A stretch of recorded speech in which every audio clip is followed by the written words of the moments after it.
It's all right, don't worry. They sell it and they license it. They do both. One or the other. Good evening and welcome to the Inventors Association of Manhattan. We are here I will, I'll check it out.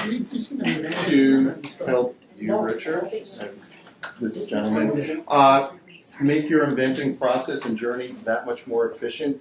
We provide this monthly venue for education, empowerment, and networking to bring you some interesting topics about inventing, entrepreneurship, and startups.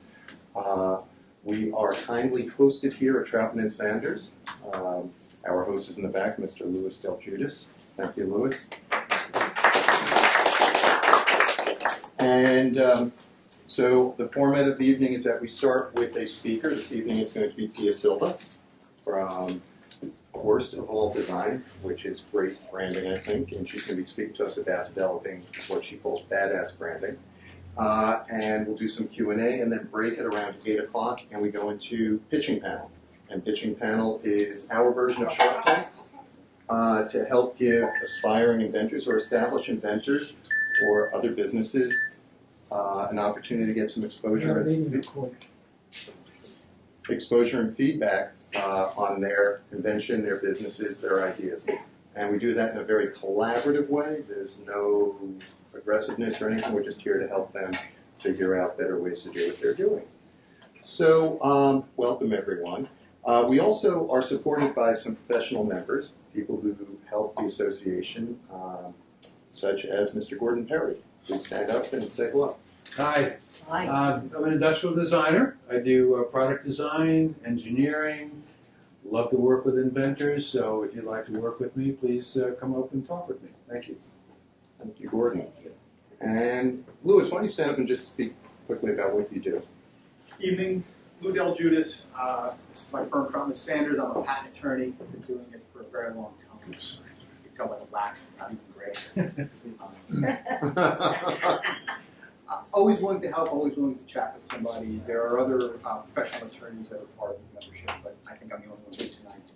So I guess I'm going to have to filter questions, but that's okay. Whatever you have a question on, I've pretty much seen it all and done it all. So if you have any questions, let us know. And if I'm not the right attorney for you, we have others that we can find for you. So anything you need, let me know. Thank you, Louis. Thank you. Justin. Good evening, everyone. Welcome. My name is Justin Escar. I'm a mobile app developer and kind of an entrepreneurial coach in the tech world. So if you're coming up with something that's technological, talk to me and I'll help you out with it. We can make your app happen or anything like that. And Pia's awesome. She helped me with some of my stuff as well. So Thank you. Thanks. In trouble. And Ilona. Please Hi, say everybody. hello. I'm Ilona. I'm an industrial design engineer and also an inventor. And I have a little company designing and building gardens and greenhouses. So, any ideas that you have, you want to talk about things like healthcare, wellness, that's really my specialty. It's sports, and yeah, I'm here for any questions today. Thank you. Thank you, Ilona. And I don't know if I said, my name is Bruce Zutler. I'm the president of this association. I also operate a company called Venn Products Group, which helps companies develop a smarter path to market, including an understanding of marketing, manufacturing, intellectual property, and finance. With that, I'd like to introduce you to Pia Silva. Pia, who I've met a couple of years now, struck me as a person who really understands branding, but not just branding because you go to a marketing company and they come up with pretty designs and logos. But what I found striking and why I think it's important she speak to you tonight is she understands how to break through and get yourself out of your head and get into the head of your potential customers. And why invent it? If you're going to invent for yourself, you got to invent for others. So with that, Pia.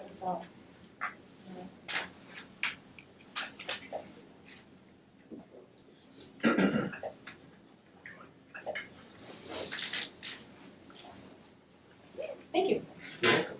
So I'm going to start the evening by telling you guys something you probably don't want to hear.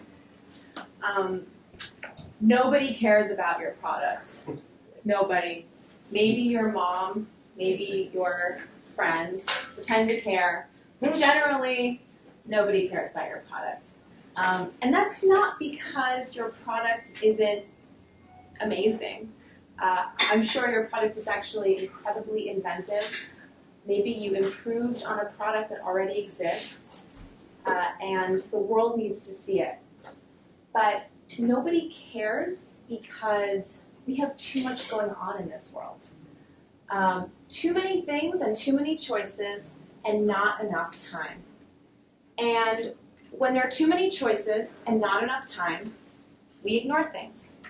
We all do it, but for some reason, when it's our own product or our own business, we think everybody's going to care about it, and they don't.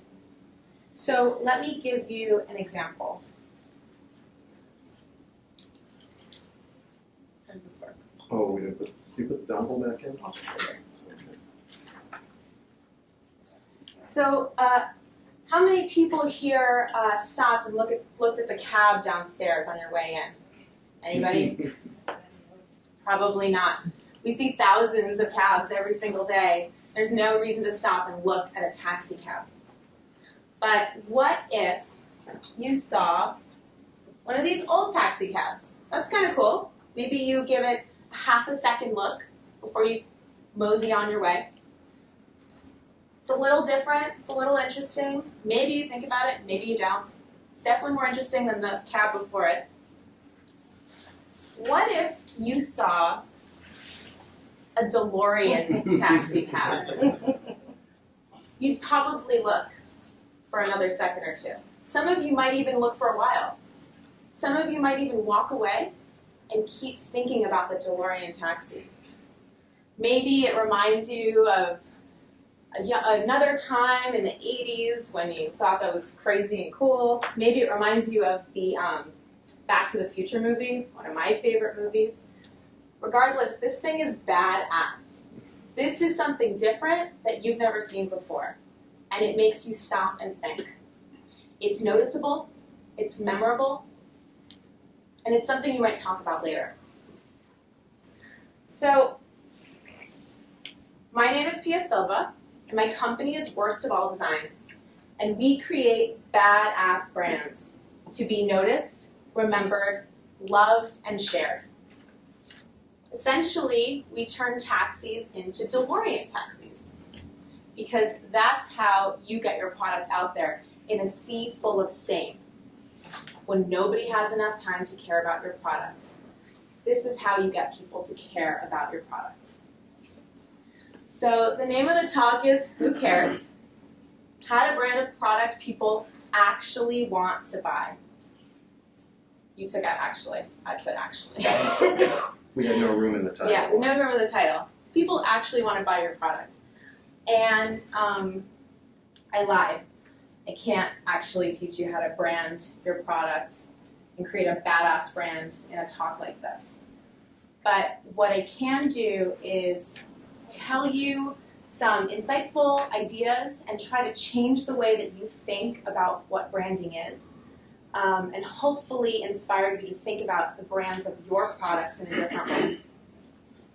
I found that a lot of the information out there on blogs from very large branding companies is very generic.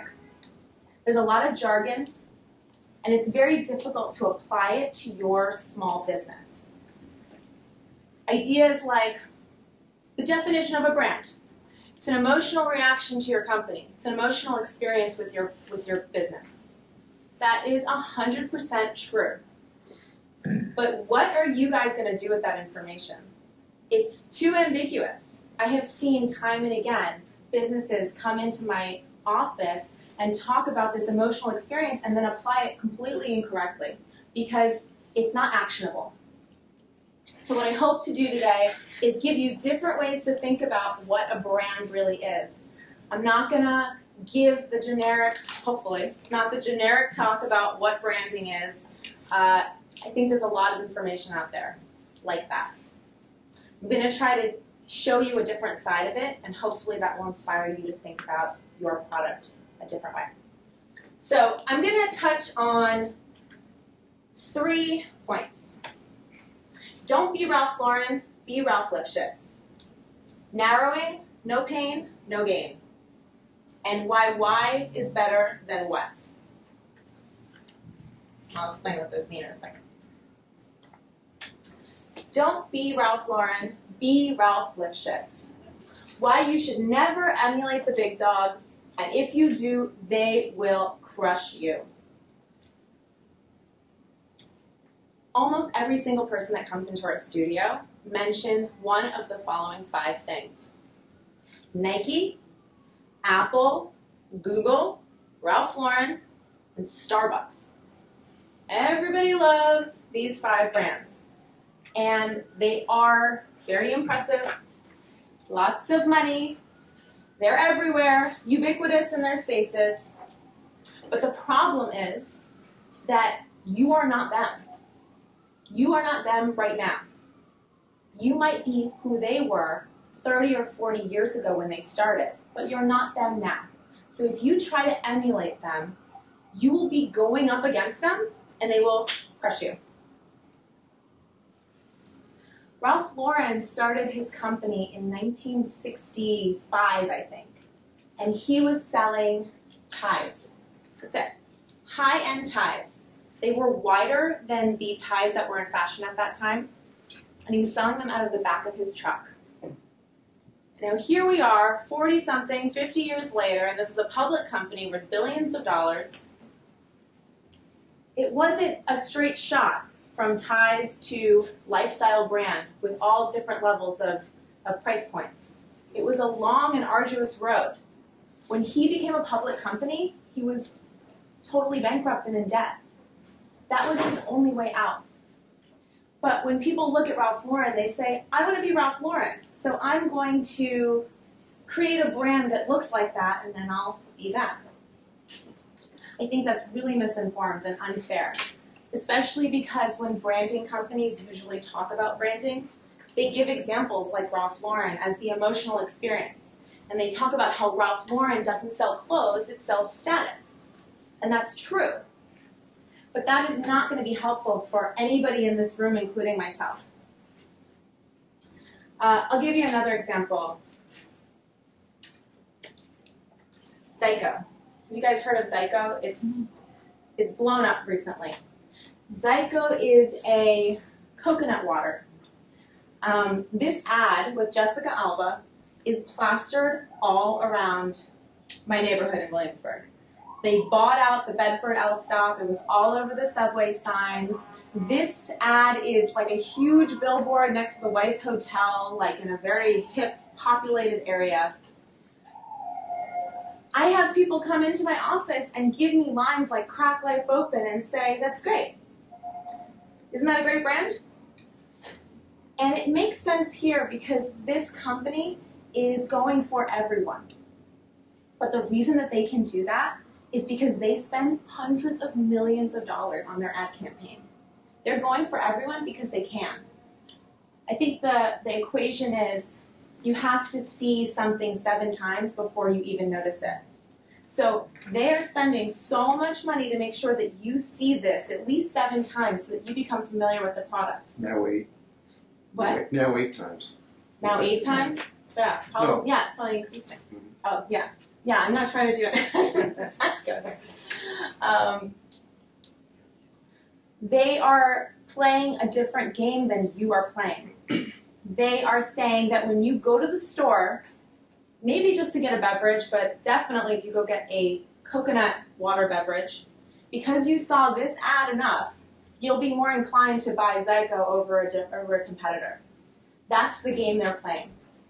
That is not the game that you're playing, so don't try to play it. Unless you have an investment of hundreds of millions of dollars, in which case this is a great game to play.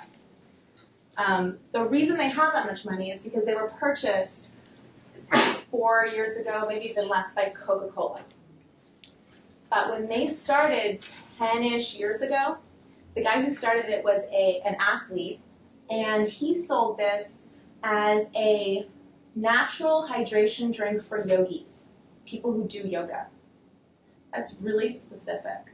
I couldn't find any ads for it from the old days because they don't exist, because that's not how he was marketing it. But he got enough traction in the world being hyper-specific as a hydration natural drink for yogis that Coca-Cola bought it and changed the strategy and changed the trajectory to bring it mainstream. Which brings me to point number 2. Narrowing. No pain, no gain. Why being hyper-specific will take you far, even though I know that it hurts. Nobody wants to narrow. I didn't want to narrow either. It feels like you're leaving money on the table, because if you say this product is for one group, well then what about this other group that could buy that product? They're not going to buy it because I said it was for yogis and not for runners. I don't know. Au contraire. Narrowing makes people identify as the perfect customer for that product. So when you say your coconut water is for yogis, if it's on a shelf with 5 other options of coconut water, and they're all just coconut water, and then this one says it's for yogis, and I do yoga, well, which one am I going to buy? I'm obviously going to buy the one that says it's exactly for me, because I am self-identifying as its exact customer. And I don't know why, but it's going to seem like, well, that's probably going to be better for me. Does that mean that as a runner, I'm not going to buy it? Maybe I'm slightly less likely. But probably, I'm also going to look at that one and say, huh, that seems like it's for someone athletic, and that probably applies to me too, so I'll buy that also. My point is that there are so many options, and if you give people a reason to see yours that's standing out, and give them a reason why yours is slightly better, people will choose it. Because coconut water is the taxis, and this is the DeLorean, if you're talking about it with yoga as an example. Now obviously Zygo went in a different direction once Coca-Cola bought it, but that's not your game right now. I'll give you an example of, this is a brand that we did for a cheese company. The company is called Sellers at Jasper Hills. They have a beautiful farm upstate with a creamery and caves where they age cheese for companies like Cabot and Von Trapp. Really high quality cheese, premium cheese. They sell it to cheesemongers and clients, cheese counters in upscale supermarkets who cut it by the pound, right? Cheese is its own thing that I've learned having this client. It's very scientific, and you have to be very careful with the cheese, and you have to keep it in certain temperatures and all of this stuff. This is a product extension. So this is a new product that they were launching where they were going to sell the most high quality premium cheese that they could prepackaged for all the supermarkets that don't have a cheese counter. And there's a whole packaging system that goes along with this with CO2 to make sure that the cheese keeps the quality. So we were charged with branding this company. So this is going to be a very expensive cheese on the shelf compared to what else is on the shelf. So we positioned it as cheese that is paired well with craft beer. Now cheese is usually paired with wine. But the reason we went after craft beer lovers is because if anybody here knows craft beer, you know that there's a whole world of people who are obsessed with their craft beer. There are festivals about craft beer. There are people buying contraptions and trying to make their own craft beer. There has been an explosion of craft beer lovers, as evidenced by all of these beer gardens, certainly in Brooklyn, some in Manhattan. And these people love their beer. There's a couple of things about them that's really valuable to us as cheese branders. They care about the taste. They're connoisseurs. They taste different kinds of beer. They rate it. They talk about it. They share it. They wear shirts about it. That's a great group of people to tap into. They also pay a premium for beer. You can get, I don't know, I don't drink beer, like Bud Light or something for very, very cheap. This is an expensive alternative, and they're willing to pay that.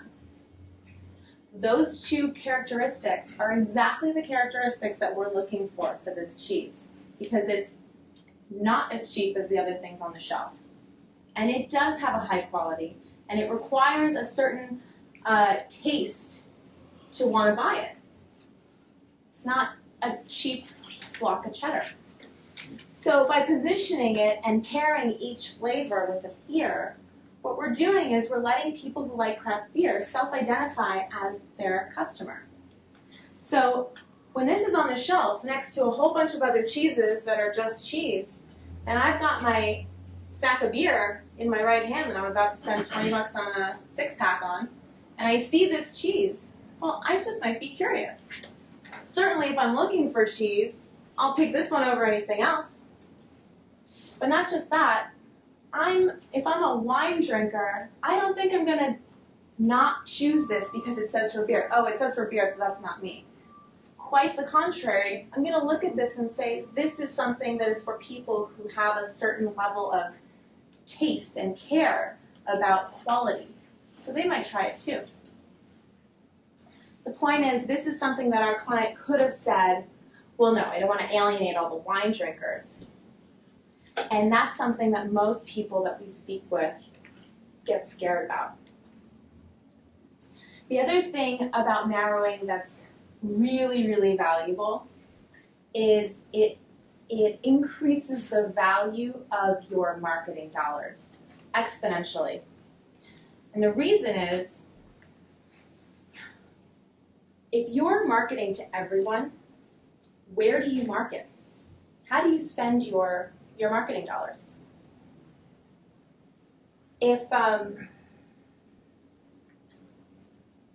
Actually, let me go back for a second.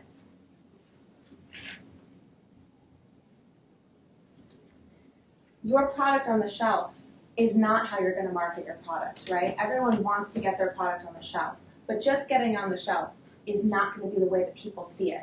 You're going to have to spend time and or money in other places to get them to go to the store and buy it, or to go to your website and purchase it. So, how do you do that? Well, first I also want to say that marketing dollars, a lot of people start with their businesses and they don't have a lot of money, so they say, oh, I'm not really spending anything on marketing, I'm going to put my time into it. But you need to value your time as your marketing dollars as well. So what do you value your time at? I charge $200 an hour, so my time is worth $200 an hour. If I spend 10 hours a week on marketing, I'm spending $2,000 a week on marketing. And that's how you need to think about it, because those 10 hours or those $2,000 can be better or spent in one place or another. Everybody has a limited budget and a limited amount of time. Even the people who have hundreds of millions of dollars to spend on marketing have a certain budget and a certain amount of time. So you want to use those dollars or that time optimally. Now, when you narrow, you have a very clear place to go. We're going to market this to craft beer lovers. We know exactly where we can go. We can go to beer gardens. We can go online and do Facebook ads that target anybody who loves craft beer. For Zyko, before they were bought by Coca-Cola, when they were marketing to yogis, where are you going to go? Go to yoga studios. Advertise on Facebook to people who like yoga studios. Buy ads on yoga blogs.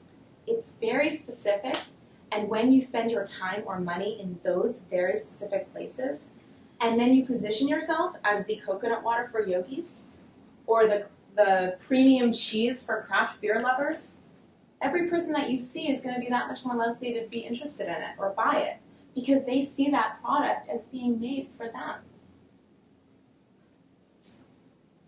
Which brings me to my third point. Why is better than what? Sell solutions, not products. This is Simon Sinek. A lot of you may have heard of this book. If you haven't, I recommend you pick it up. It's a great book about how people buy based on emotion and why, and they don't buy what. They don't buy the product. This is a really hard concept to grasp. The idea of selling the features versus selling the benefits of whatever your product is.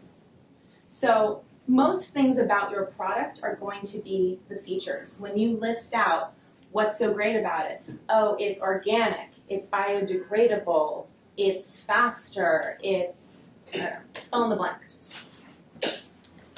That's not why people are going to buy your product. They're going to buy your product because it saves them time, because it makes them feel good, because it makes them happy, because it makes them skinny, because it makes them have energy. Those are benefits versus features. So an exercise I do with some of my clients is to have them list out all the features of their product or their service. And then I have them list out in a different column, what's the benefit of that feature? Why does it matter that it's faster? Why does it matter that it's organic, whatever it is? And you start to get a better impression of why people are buying things. Because honestly, we don't need anything. We need food, shelter, and clothing. That's it. So everything else is an add-on.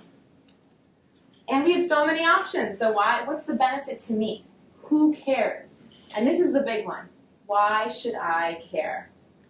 So every time you look at a benefit and you try to position your brand of your product in terms of a benefit, just keep asking yourself, and I should care because, and why should I care?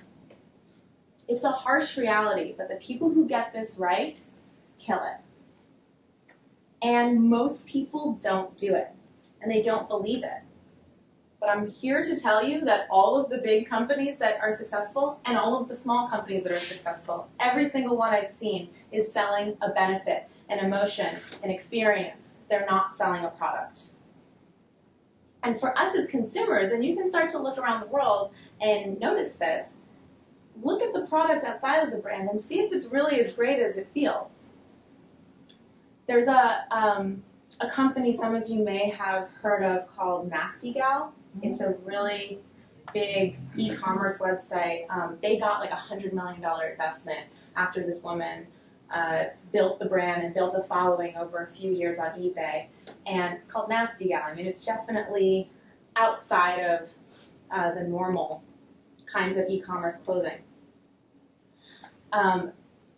On the one hand, she really took a stand, and she really had a point of view, and people really resonated with a certain group of people. But on the other hand, sometimes I look at the clothes and I pull them out and I say, this is a lot cooler when it's under your brand than just by itself. It's really just clothing. But she styles it well, and it's got this whole idea, and it's got this whole image, and I think about that brand a lot. Even though it's not necessarily a brand for me, I would still go there for a very specific kind of clothing. She built a really great experience and a really great brand. Suggest you check her out.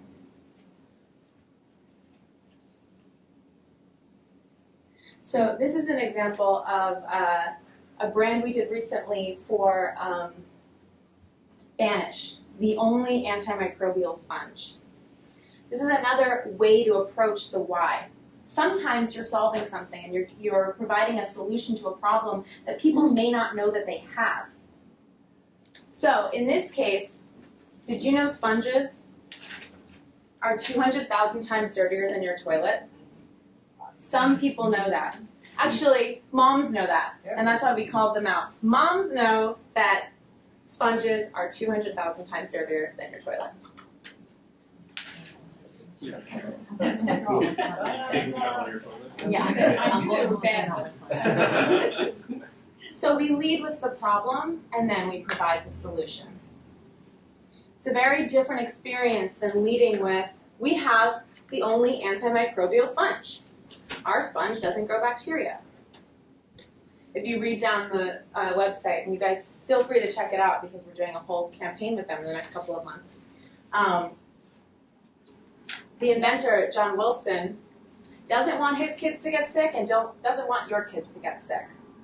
That's powerful. That's what this sponge is all about. It's not about the sponge, it's about the health of your children and the health of your family. So educate, solve the problem, talk about the benefits. This stuff is way more powerful than it's an antimicrobial sponge.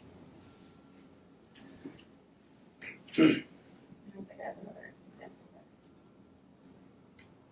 So I wanted to keep it brief because I kind of want to hear what you guys have to say about all this.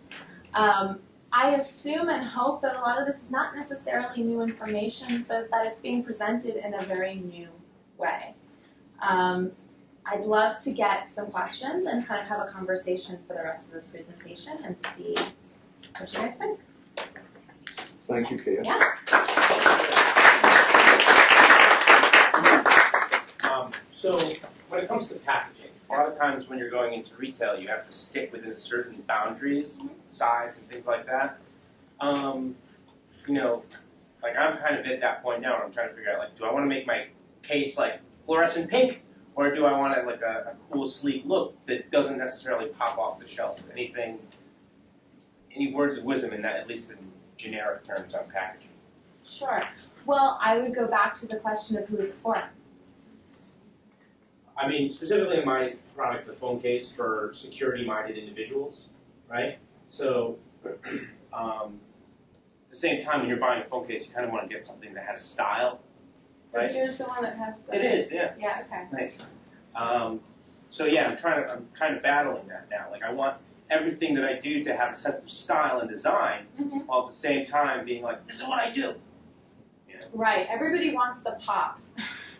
More pop. More pop. Pop for the sake of pop is not really going to get you anywhere, especially if it's incongruent with your brand. So if your brand is about security and style, and you make a hot pink box, you're really going to confuse me, because you might get my attention, but then I don't really trust it, because hot pink and security and style don't go together for me, personally. Now that said, maybe there are people out there who make hot pink and security and style work, in which case it's a great narrow niche for you. But I would guess that you don't think of style and security in that way. So it's, you know, all kinds of design decisions should start with the brand and the position of the brand. Who's it for? What's the idea behind it? What's the benefit of it? Like I said, when it's on a shelf, it's hard. So can you position your product in a way that's going to get certain people's attention? Like you said, it's for security-minded people. Who are those people? Well, generally, they're kind of techie people who live on the internet. They actually shop less in stores. Okay. And you know, I don't even know if it's more men than women, but Us. I'm learning. All of us. Right. Everyone. Where are your people? So to that point though, Pia, Yeah. you know, so I think we all get it's important to be specific. Mm-hmm. How do we avoid being too specific? Like, how do you know that there are enough craft beer people that you should target that way? That's a good question. You know, or should you have said you want to only go for Vermont craft beers because you're a Vermont cheese? Where's that fine line between mass and specific? That's a great question. So my philosophy is that there are 7 billion people on this earth, and there are plenty of people to grow a very healthy business for you. And when you target a very specific niche, it's not forever.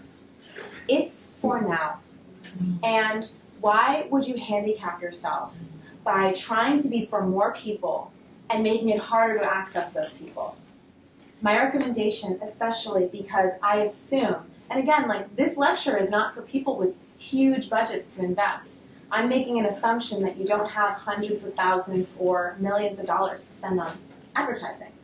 So the way that you get noticed when you don't have that kind of money is you're hyper-specific. Now, if you targeted craft beer lovers in Vermont, and you got a huge following in Vermont of craft beer lovers, then you can expand. But your strategy will be so much stronger if you go there and then expand from there. Get a following of fans, and then move on. Yeah, sorry, but what if you didn't get the craft beer people? What do you mean? What if you didn't get the craft beer people and then thought, well, maybe I went too narrow. Maybe I should have went for those wine people. Maybe I should have tested both markets. Maybe I should have said, here's the cheese for the craft beer people, here's some cheese for the wine people, and test which one, you know. Sure. That's a great question, and I think a lot of people would probably feel like that, and that's the fear that stops people from being super specific. I would say that with a product like that, if you, particularly, most people who, for example, go for craft beer as a cheese eater, they like craft beer and they like cheese, so they already know that that's a certain kind of person. right? When you're making a product, you're usually making a product to fulfill a need that you have, right? You're not making a product that you know nothing about. And chances are, with the 7 billion people in this world, there are a lot of people who also have that need. And like I said, your marketing efforts and dollars will be much better spent if you're hyper-focused on your marketing. And I think what I've seen time and time again is when you try with a smaller segment too, if you fail, the hurt isn't as much, and while you may have blown some money, you're not blowing a lot of money, and maybe you have a chance to even retest. To your point, if you fail with beer, well, maybe you should then go over to wine, but you haven't spent a big bucket of money on everyone. So, one of the things about doing startups is you always want to validate as early as possible. And if you can validate with beer, great, keep going. If you don't, well, hopefully you've unvalidated, and now you know to try something else. And you don't have to wrap your tent up and go home. That's a great point. By being hyper-specific, if you fail there, you know that didn't work, as opposed to being general and then not being sure where it's going to work. It's like the scientific method. Everyone here is familiar with that. So, is it fair to say, I'm trying to use your narrowing philosophy here to actually ask a decent question to get a good answer. Is it fair to say this validation, for example, like at some point you have to know if it's working or not, right? And you hit the target audience or whatever the case may be. So is it like you're making enough money to keep you going, or you're, like how do you measure this is successful? That's a hard question, right? Because somebody might be making an effort and doing a terrible job, right? So I see people who don't make any effort and then go, why isn't it working? It's like, because nobody knows you're there. You haven't done anything to show them that you're there, right? So I would say and also you can say, well, I spent $10,000, why didn't anyone see it? Okay, but if you spend $10,000 in a very ineffective way, then I can't say that for sure either. What I will say is taking a stand about the kind of product that it is and going full force at it will get attention, and you will get responses. And that's something I didn't touch on that's a big part of our brand philosophy, which is you have to be okay with being disliked. If you're narrow, you will be disliked by some people. Some people won't pay attention to you. But that's exactly the kind of brand that creates love and fans that are loyal. Because people become loyal to brands that they have an affinity to, and that they feel like says something about them that it doesn't say about somebody else. And we've tried to be that example to an extreme. We're Worstofall Design. We create badass brands. There are people that I meet all over the place who say, "Why would you be called Worstofall?" I say, "You're not my client." That's it.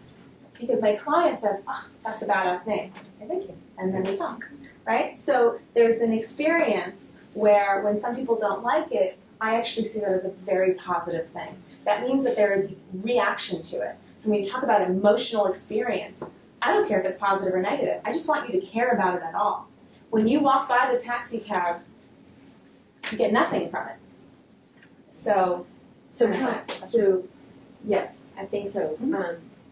But so how do you know, like obviously you know what you're doing with this, so how does your client know this worked, it didn't? Like what are you telling them as the marker?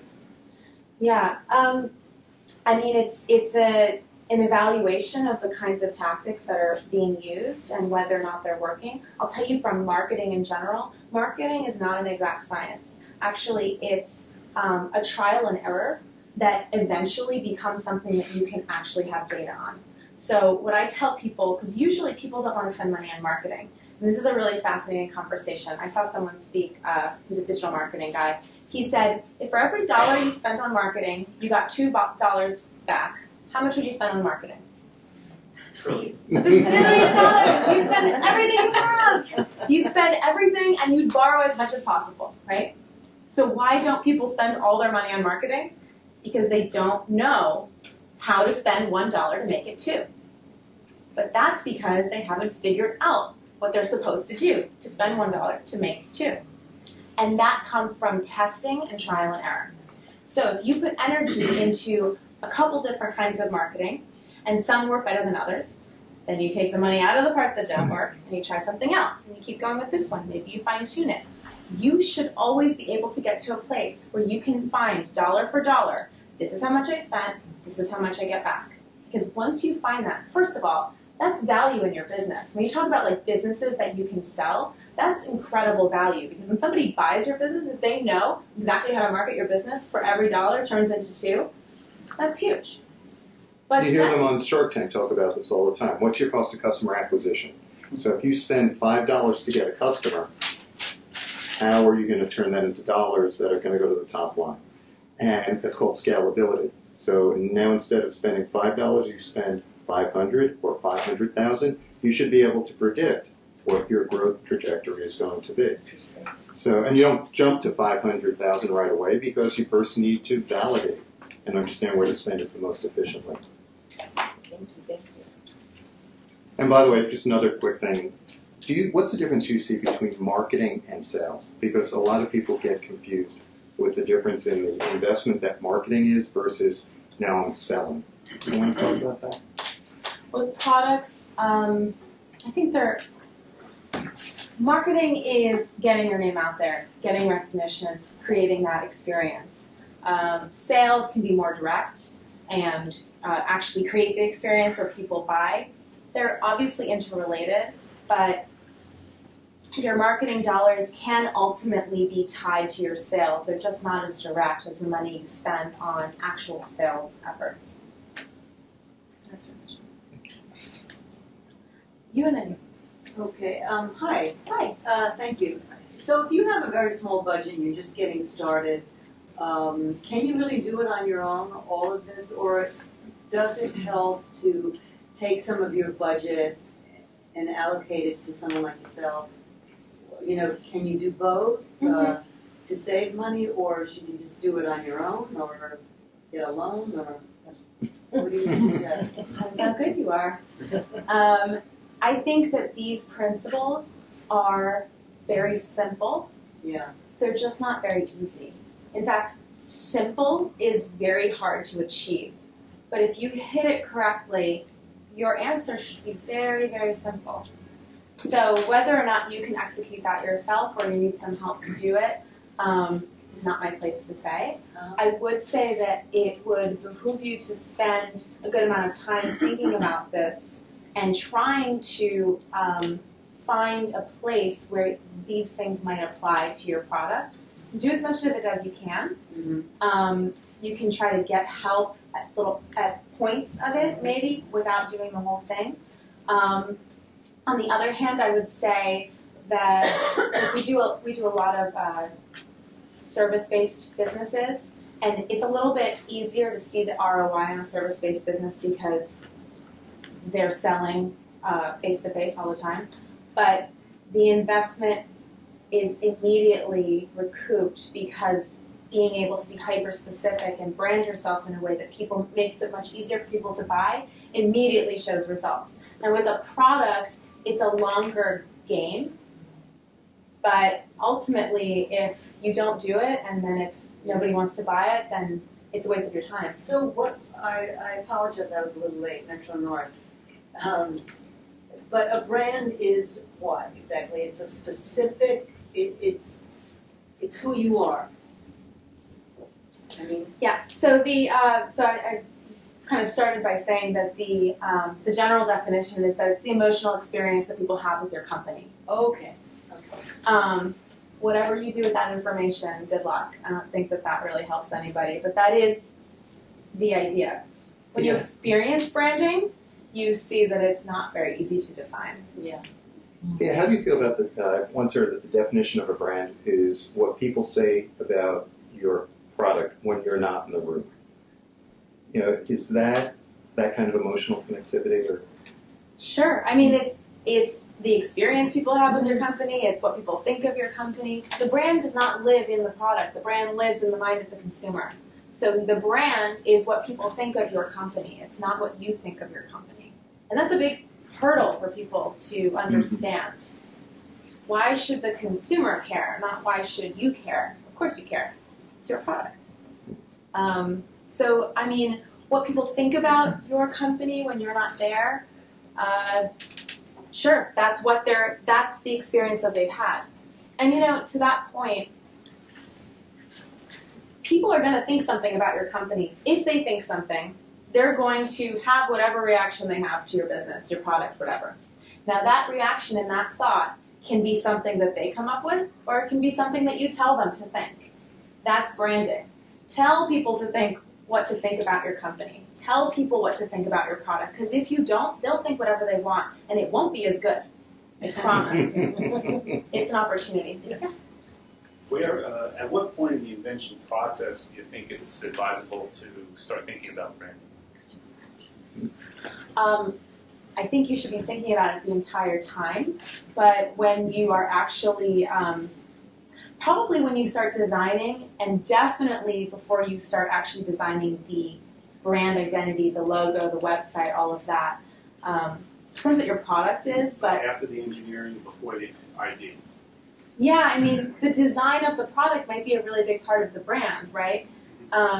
Whether it's sleek or not, whether it's feminine or masculine. So that's a turning point. You don't want to have a default brand. You want to have thought about it. But it depends on the products. That's not really. But that's a great question, because I see this a lot. Where people design the product, the design may be very utilitarian. It works, and they think they've had it. I call that productization. But you have to think about the commercialization and overlap that early on, because to Pia's point, who are you appealing to, male or female? That's going to inform what you tell your engineer or your industrial designer. Gordon will ask you those questions, or Alona will ask you questions like that. So, you might not think of it as the brand, but it's really more about the who cares, who's going to buy your product. Yeah. My question is, how do you get to the why, the benefit that makes sense for your brand? There must be a process. I mean, all of us in here who are inventors are thinking, all right, what's special about my particular product that I can hang my hat on and do something with? How do you get to that? Well, how do we get to that? We do a lot of digging and a lot of questioning. Understanding why the product was built in the first place is a really good place to start. Like, why did I build this? Why am I so drawn to making this a reality? But it also might be, what is the problem I'm solving? All of those questions lead you to the why. A lot of times when we answer those questions, we kind of, what we call first level answers. But what we do is a process of digging into the first level. Okay, that's an answer, and because, and we just keep going until we get to an answer that's actually different. I believe that entrepreneurs who are passionate, because all entrepreneurs are, have something really special and badass about anything that they're doing, because it's not easy to start a business. So it's there, you just have to keep digging until you find it. And some people can do that on their own, and some people need a little guidance. I mean, we brought a consultant in to help us find our why, because it's not easy when you're in your own business, and there are so many things that you think are important and that you need to express. So, there's definitely a third party process that helps. My question is converse of what you are talking about. I work in a food and a drug business industry. Here we segment a specific set, or in some cases subset of people, and design a product for them. Say for example, somebody has a specific disease, or some people have some specific disease, or some problem, or develop a food product for only certain type of people, say 50 to 55 years, who are going through some, if they are females, menopause, or something like that. So isn't it automatically branding that? Isn't it an automatic branding of the product? And then Is it an automatic branding? Yeah. Well, I mean, then you design a advertisement campaign. Sure. Well, so your specific target market that's super hyper-focused, Focus, right? those people and everything about them, what they are like, what they think, what they buy, all of that will influence all of your brands. So how you speak about your brand, the kinds of verbiage you use, the colors, the look. Everything. Yep, yep. So it's a great place to start. Being super specific about the industry or the target market is not the only way to narrow. It's just one example. You can narrow by, I know an interior designer who's going to narrow by the very specific style that they do. So if you want French country in upscale New York City condos, there you go, right? So that's not any specific target, although it's kind of, you have to have a certain amount of money to do that, but they have a very specific look. So there's different ways to narrow, but they should all influence how all of your materials and your messaging come out on the other side. But the flip side of that is, okay, if it's not successful, you have to fold it. There is no second chance.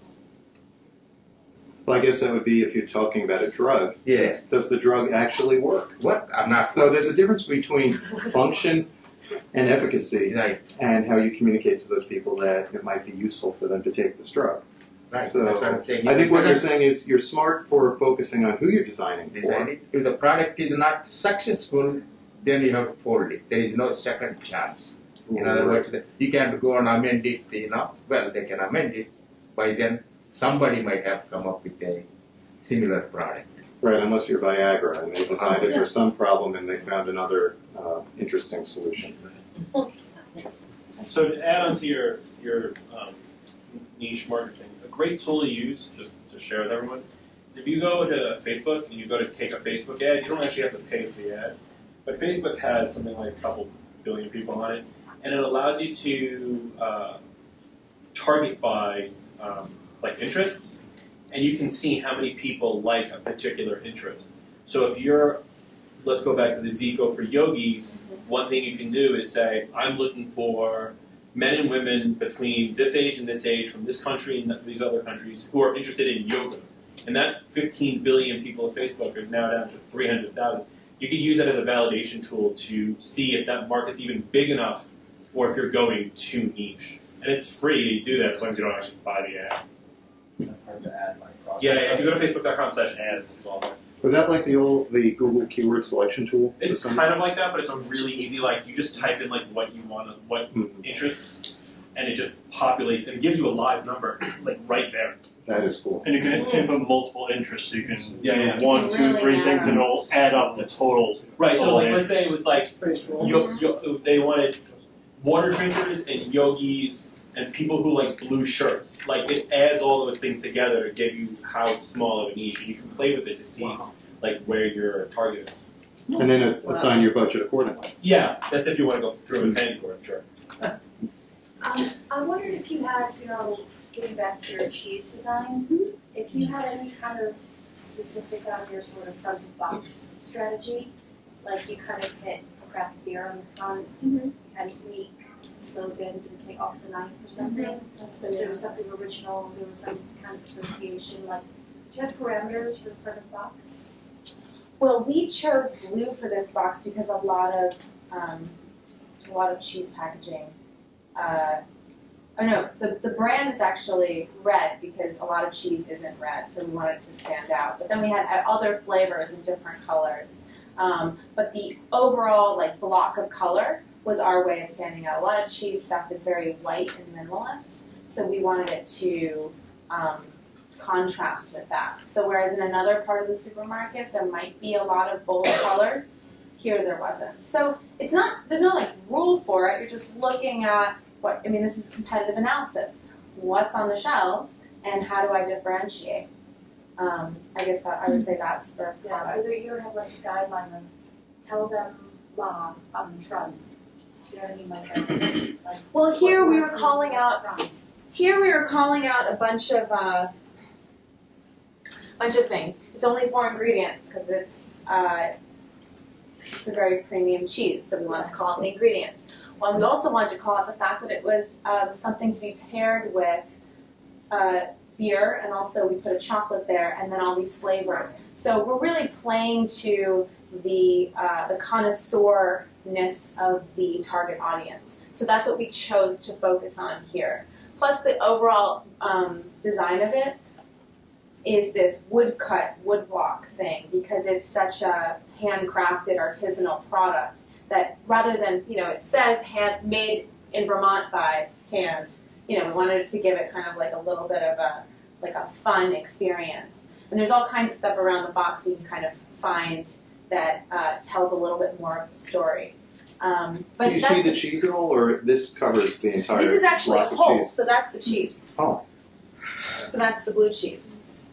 Interesting. And Off the Knife is the name of the company. So Off the Knife is the name of this line of cheese. Okay. Because all of their cheese that's not pre-cut, it's like a cheese thing. You cut it and slice it off the knife. So this is actually pre-cut. Which is also kind of, this is a different kind of cheese off the knife. It kind of sounds like it's off the cusp. Which is why we ended up naming it that. Well, Cave Age Blue is the kind of cheese. Yep. Okay. Where is the company name? On the back? This is the company name. Off the Okay, Knife. that's what I asked you. Yeah. And it's interesting, every category has different requirements too in terms of regulations. Here, you do have, how much is there? Net weight 4.5 ounces. I don't know if everyone can see that. And that's like so small that sometimes people, if you're selling value, you're going to want to maybe highlight that. Here you're not selling value, you're selling the artisanal. Mm-hmm. So you took weight off of that. It's interesting. Yeah, I've talked to some people about product logos in the front like this, and in the beginning you said, stay away from big companies where it's like Apple. It's just the symbol of an apple. And I've talked to people about having a real minimalist experience on the shelf, where it's just kind of like one big strong image to make you want to be drawn to it and then pick it up and read the back. Or do you recommend something? I mean, this is kind of polar opposite, where it's like everything you need to know is right there. What do you? Is it just by product and who you're selling it to, or is there something you recommend if you're just starting a brand new product? Sure. So just to clarify, I'm not saying that Apple's design is something you should stay away from. I'm more saying that the strategy and tactics that Apple uses in their brand, which is very broad, is not going to get you far when you're getting something off the shelf, off the ground. I have to go back to just the idea of your when you launch a product, even if you get it on shelves, it's your responsibility and your job, if you want it to be successful, to get people to actually go buy it. If your game is only to get picked off the shelf by people who have never heard of your product before, if there's any other product on the shelf that's competing with you and they've heard of it, they're probably going to buy that. That's not really a game you want to play. What you want to play is that you get those people to know and like the product online and then go to Bed Bath & Beyond and buy it. You'll have a much easier time getting customers like that if you're hyper-focused about marketing to them and then telling them where to go buy it. Also, they might buy it off your website and then your profit margin will be higher. And I'm all about higher profit margins. So it's, I think that's a big misconception about brand is people go a little too far without answering the first questions. And a lot of these things that I was talking about today are the first questions. Until you answer all of these, your subsequent answers won't be as effective. Okay. Can you tell us a little bit about who your niche target market is ideally? Yeah, absolutely. So, a funny story. So we started our company as a graphic design company. And my partner is an artist. He's a very amazing artist, amazing graphic designer. And I built a business around his designs. And when I started positioning us, I said, oh, we're better because he's an artist. So our logos are more artistic, and he knows more about design because he knows about art and art history, and he's bringing all this other information in that other people don't have. Would you hire me with that? Probably not. There's no benefit to you there. I'm not explaining why our business is better or what we're selling. So fast forward 2 years later, and our business started to, we actually started to brand ourselves. And this is how we ended up learning about branding, was actually through an inherent need of our own company. Because once our price point started to compete with agencies, the competition was fierce. So we realized we had to differentiate ourselves. So that's when we started saying badass branding. And I started going to networking events and standing up and saying badass brands, and half the people in the room looked at me like, what did you just say? You can't say that. What? And I'd say, it's okay, you're just not our clients, because the other half people would come up to me and say, I love what you're saying. I want a badass brand. That sounds like me. And what it did was it separated the people who were my clients from the people who weren't. People are either attracted to the idea of a badass brand and it resonates with them, or it doesn't.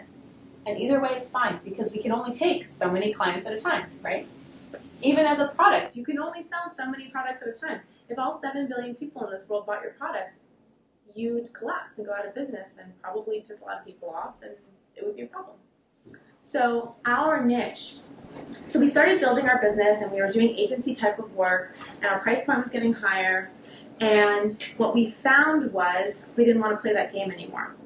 So the way that we work is we develop badass brands in hyper-intensive working workshops in our office with our clients in 1, 2, or 3 days. So we designed and built that entire Vanish brand and the website with the logo and all the messaging in a 2-day brand up. They came into our office for 2 days with the name, and they left with that. So we're looking for startup companies to companies that are at about $1 million who are who either don't have a brand or have never had a professional brand, and we're going to take them to the next level very quickly. So that's a very specific niche. That's great, thanks. Yeah, thank you. Anyone else? Just one thing, I have 5 patents. And started this about 5 years ago and enjoyed every bit of the inventing and the writing and the designs and all of this stuff. And we went through, we never considered marketing or sales. And my recommendation is, and you said something to that fact, that you should start with your invention and marketing and sales.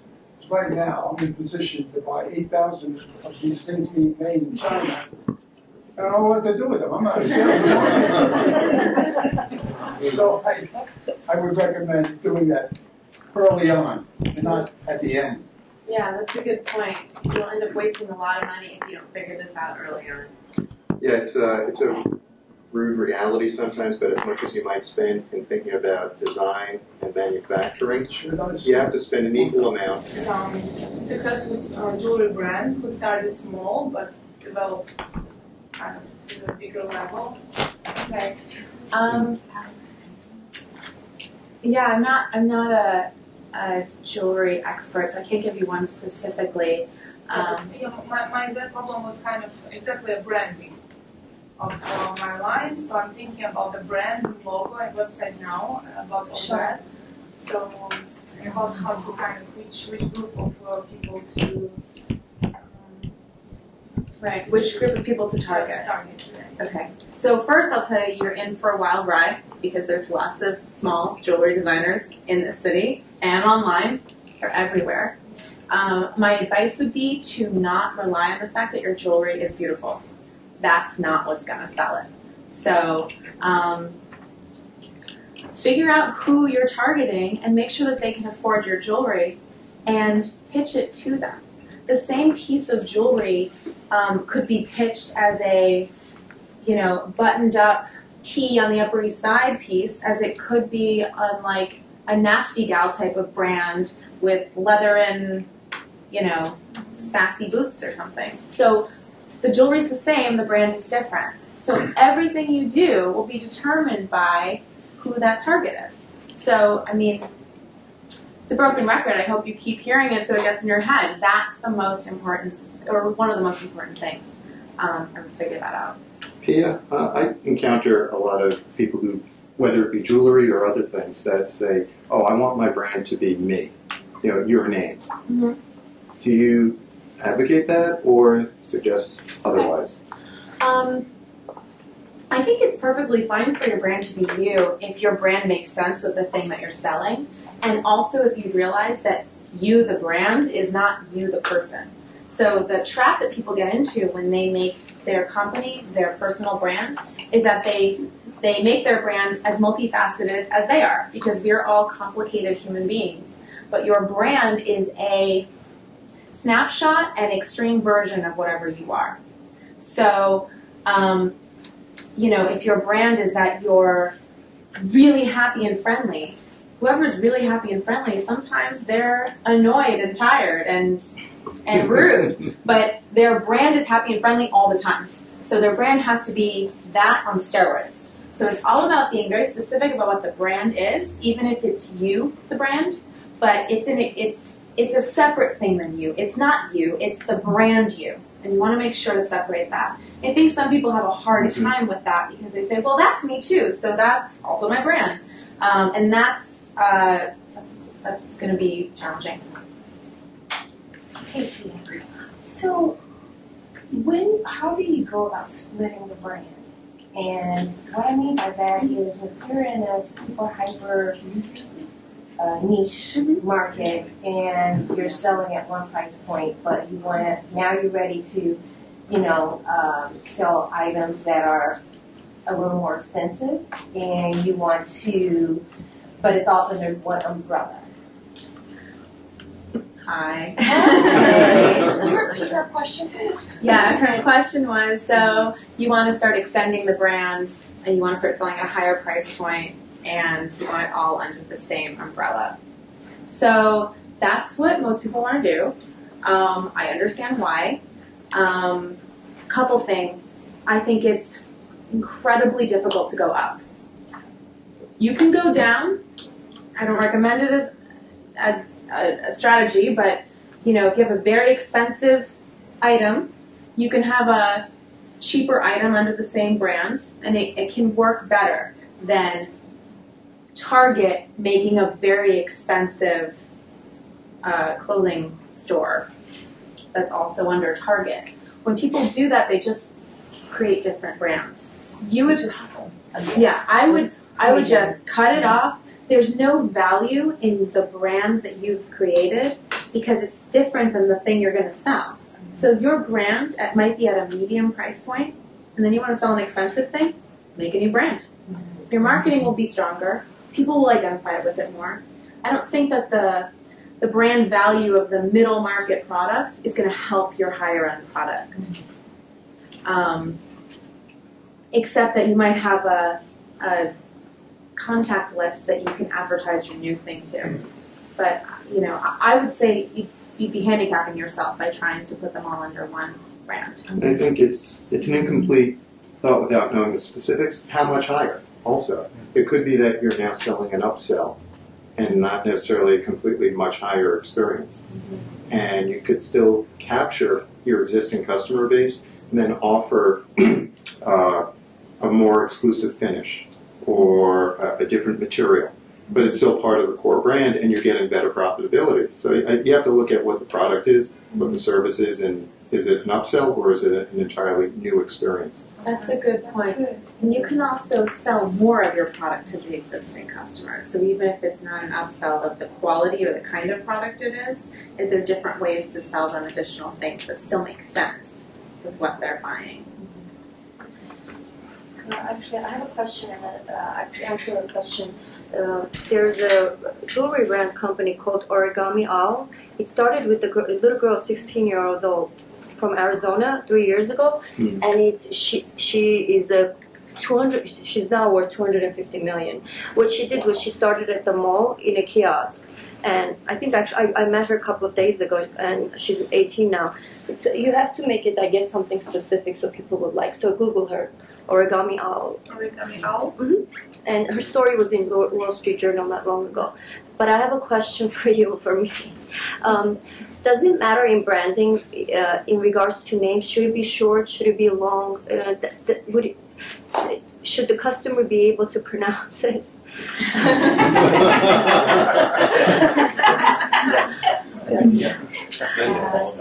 But you know, you have all this. I take the bus on Madison Avenue, and there's certain European brands. I'm European. I cannot even pronounce it, and they're doing extremely well. So, and then I met 4 or 5 friends, and they all pronounce it so weird. So that's a great example of looking at a store on Madison Avenue and saying, "Oh, can I name my company that when I am me, just in my house?" It's not the same thing. That brand probably gained a lot of traction in the European country that it came from, and then extended itself here. Okay. So they had a huge following. What about in regards to the name? I have a company that's, I think, pretty long, but it doesn't matter if it's a short name. I mean, you know, a shorter URL, easier to remember. I mean, being remembered, being able to pronounce it, those are always positives for a brand.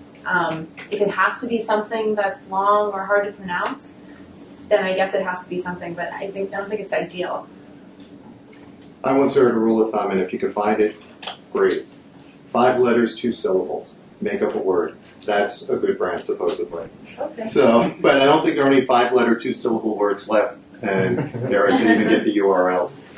A couple more questions, then we'll take a break. Any other questions? So one thing I have a gift for all of you. Nobody's seen this before, but it's awesome. We made a little quiz to find out if your brand is badass. I'm going to send it to anyone who wants it. It can also be used as a resource. So maybe you take the quiz and you say, okay, my brand's not badass yet, but you can retake the quiz later. And then you'll see when you get to the end of it, you'll know that you're off to a really great start. So if anybody wants that, you want me to send it to you, just meet me in the back and I'll take your email address and I'll send it to you tomorrow. Excellent. Thank you, Pia. Thank you.